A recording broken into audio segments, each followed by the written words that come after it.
وعلیکم ورحمۃ اللہ وبرکاتہ۔ الحمد للہ وحدہ والصلاة والسلام علی من لا نبی بعدہ،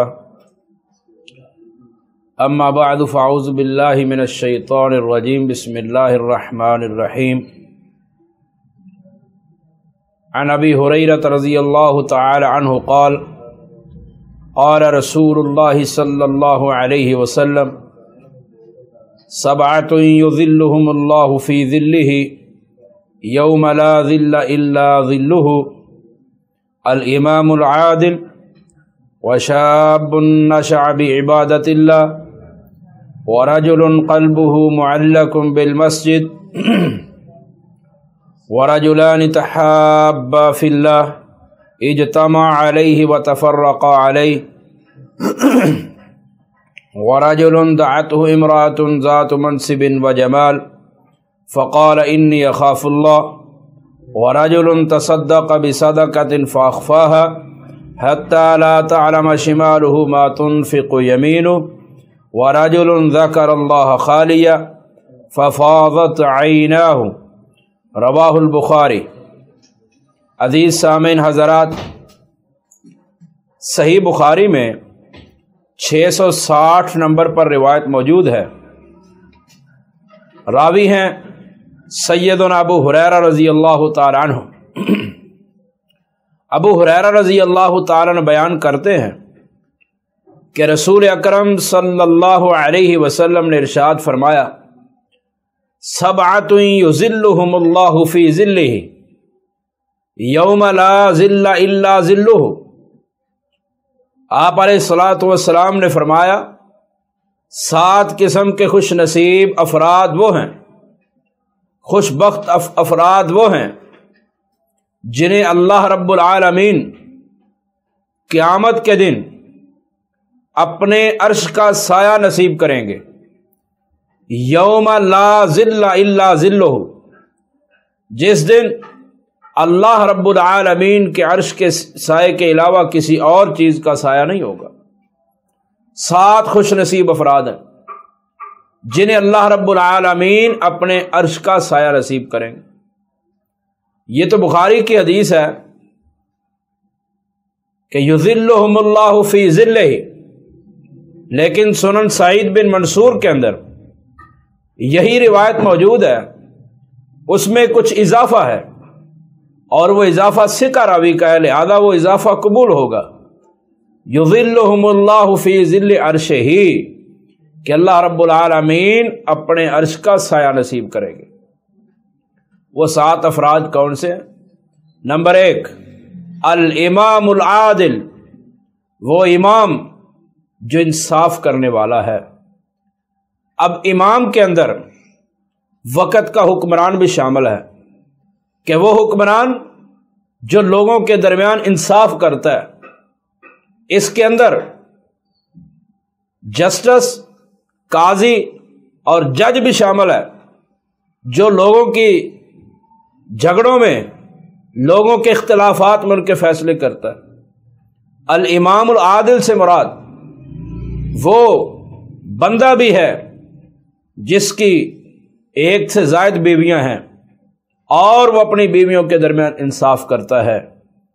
رسول اللہ صلی اللہ علیہ وسلم نے فرمایا، الامام العادل، وہ امام جو انصاف کرتا ہے، منصف ہے، صحیح فیصلے کرتا ہے، نا انصافی نہیں کرتا، عدل سے کام لیتا ہے۔ اللہ رب العالمین ایسے شخص کو اپنے عرش کا سایہ نصیب فرمائیں گے۔ دوسرے نمبر پر، وشاب نشأ بعبادۃ اللہ، وہ نوجوان نشأ بعبادۃ اللہ جو اللہ کی عبادت کے اندر پروان چڑھتا ہے، جو اللہ کی عبادت کے اندر اپنی جوانی کو گزارتا ہے، جو اللہ رب العالمین کی عبادت کے لیے اپنی جوانی کو کھپا دیتا ہے، جوانی کو لگا دیتا ہے۔ اور یہ بھی یاد رکھیے کہ عبادت کا مزہ جوانی میں آتا ہے جب انسان کے پاس پوری طاقت موجود ہو، انسان کے اعضاء صحیح طور پر کام کرتے ہوں، تو پھر عبادت کا مزہ بھی آتا ہے۔ اور جوانی میں عبادت جو ہے اس کے متعلق شیخ سعدی رحمہ اللہ لکھتے ہیں در جوانی توبہ کردن شیوائے پیغمبری وقت پیری گرگ ظالم می شود پرہیزگار، کہ وہ کہتے ہیں در جوانی توبہ کردن شیوائے پیغمبری، کہ جوانی میں توبہ کرنا یہ پیغمبروں کا، یہ انبیاء کا، یہ رسل کا طریقہ کار ہے۔ وقت پیری گرگ ظالم می شود پرہیزگار، اور جب بھیڑیا بوڑھا ہو جاتا ہے، اس کے دانت ٹوٹ جاتے ہیں، تو اس وقت وہ بھی پرہیزگار بن جاتا ہے۔ یعنی جب کوئی بندہ چلنے پھرنے کے قابل نہیں رہتا تو وہ مسجد کا رخ کر لیتا ہے، وہ تو اس بھیڑیے کی طرح ہے جو بھیڑیا بوڑھا ہو جائے، دانت نہ رہے، اور وہ کہے کہ اب میں بھی شریف ہو گیا ہوں۔ تو اصل عبادت اور اس کا مزہ جوانی کے اندر ہے، بڑھاپے میں تو ہر بندہ ہی عبادت کے لیے مسجد میں پہنچ جاتا ہے۔ نمبر 3، وَرَجُلٌ قَلْبُهُ مُعَلَّقٌ بِالْمَسْجِدِ، وہ شخص جس کا دل مسجد کے ساتھ لگا ہوا ہے، جس کا دل مسجد کے ساتھ لٹکا ہوا ہے۔ کیا مطلب؟ کہ اگر وہ مسجد سے الگ ہوتا ہے تو پریشان ہو جاتا ہے، جب مسجد سے الگ ہوتا ہے تو اس کو ٹینشن لگ جاتی ہے، پریشانی میں مبتلا ہو جاتا ہے،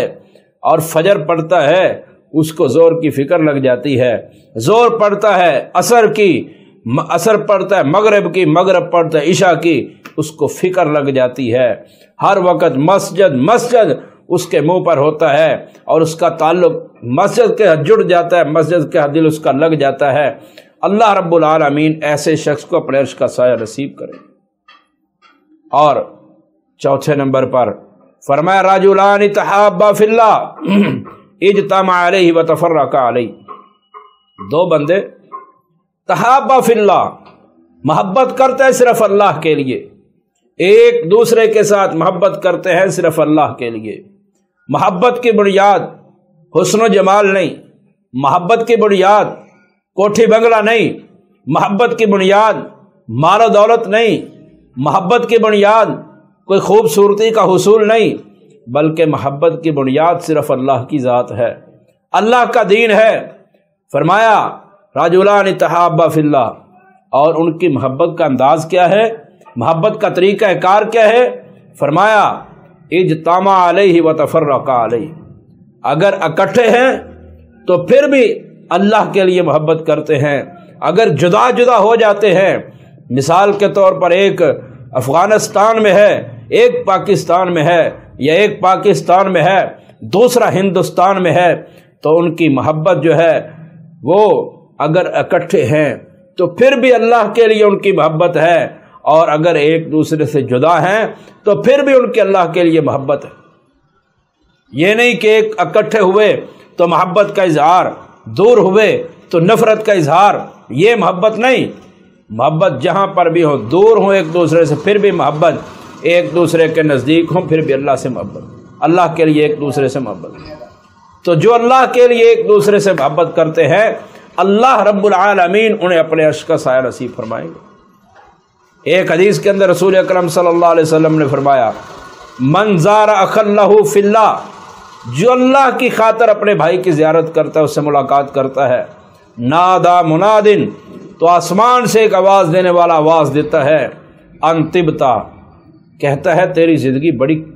عمدہ زندگی ہے، تیری زندگی بڑی اچھی زندگی ہے، وطاب ممشاکا، تو اپنے بھائی کی زیارت کے لیے، ملاقات کے لیے، اس سے محبت کے لیے چل کے آیا ہے، تیرا چلنا بھی بڑا عمدہ ہے، وتبوأت من الجنۃ منزلا، اور تو نے جنت کے اندر بلند مقام، بلند مرتبہ حاصل کر لیا ہے۔ تو جو لوگ اللہ کے لیے ایک دوسرے سے محبت کرتے ہیں، اللہ رب العالمین قیامت کے دن انہیں اپنے عرش کا سایہ نصیب فرمائیں گے۔ اور 5ویں نمبر پر وَرَجُلٌ دَعَتْهُ امْرَأَةٌ ذَاتُ مَنْصِبٍ وَجَمَالٍ، کہ ایک شخص ہے، اس کو کوئی حسن و جمال والی عورت، حسب و نسب والی عورت اس کو دعوت دیتی ہے، گناہ کی، زنا کی، بدکاری کی اس کو دعوت دیتی ہے، لیکن وہ کہتا ہے انی اخاف اللہ، میں اللہ سے ڈرتا ہوں، وہ اللہ کے ڈر سے اس عورت کے قریب تک نہیں جاتا، اس سے زنا نہیں کرتا، بدکاری نہیں کرتا، گناہ نہیں کرتا۔ اللہ کے رسول صلی اللہ علیہ وسلم نے فرمایا اللہ ایسے بندے کو بھی اپنے عرش کا سایہ نصیب فرمائے، کیونکہ جب عورت ہے،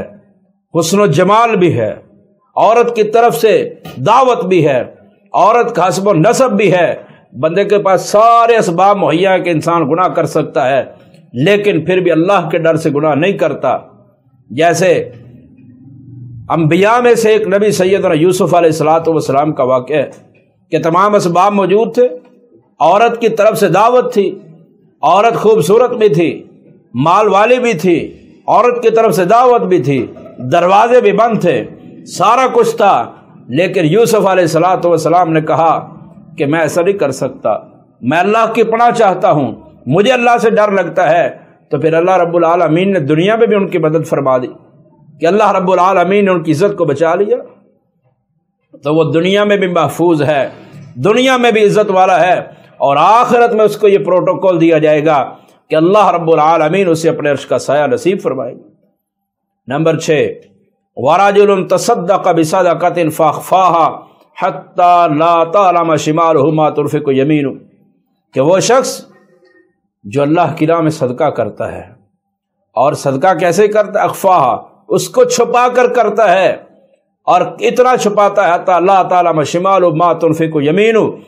کہ اس کے دائیں ہاتھ نے جو خرچ کیا ہوتا ہے بائیں کو پتہ ہی نہیں چلتا، خفیہ طور پر، پوشیدہ طور پر صدقہ کرتا ہے، اور اس صدقے کا مزہ بھی آتا ہے جو خفیہ طور پر کیا جائے، لوگوں کو بتائے بغیر کیا جائے۔ امام زین العابدین رحمہ اللہ، علی بن حسین،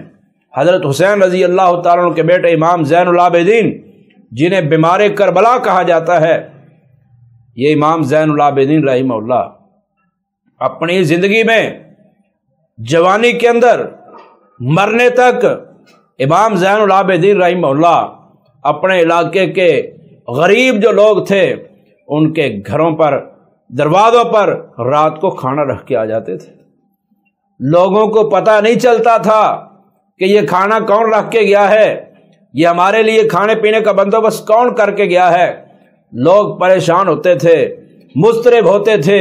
کہتے تھے پتہ نہیں یہ کون رکھ جاتا ہے۔ نہیں پتہ چلا جس دن امام زین العابدین رحمہ اللہ کی وفات ہوئی، اس رات لوگوں کے دروازوں پر کھانا کوئی نہیں رکھ کے آیا۔ جب صبح ہوئی دروازوں پر کھانا نہیں تھا تو لوگوں کو پتہ چلا کہ یہ تو کھانا رکھ کے جانے والا جو شخص ہے یہ تو امام زین العابدین تھا۔ تو خفیہ طور پر صدقہ کرنا چاہیے،